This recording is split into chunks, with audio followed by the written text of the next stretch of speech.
Salamat sa bagong araw, Lord. Panginoon, maraming salamat sa bagong araw na ito.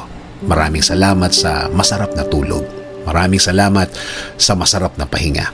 Alam ko po, Panginoon, na ako'y binantayan ninyo at inalagaan ng buong magdamag. Haharapin ko po, Lord, ang araw na ito na puno ng pag-asa sa aking puso't isipan, sa aking buong pagkatao, sa aking buong araw ngayon. Alam ko po, Lord, na hindi mo ako iiwan ngayong araw na ito at patuloy niyo akong sasamahan at bibigyan ng guidance. Maraming salamat dahil ginising mo ako ngayong umagang ito at alam kong ang araw na ito ay magiging blessed dahil andyan ka, Lord. Punuin niyo po, Lord, ng kasiyahan o joy ang aking puso. Ipaalala niyo po sa akin kung gaano ako ka-blessed sa araw na ito. Lagyan niyo lagi ng dahilan ang aking kasiyahan at mga dahilan kung bakit magiging thankful po ako.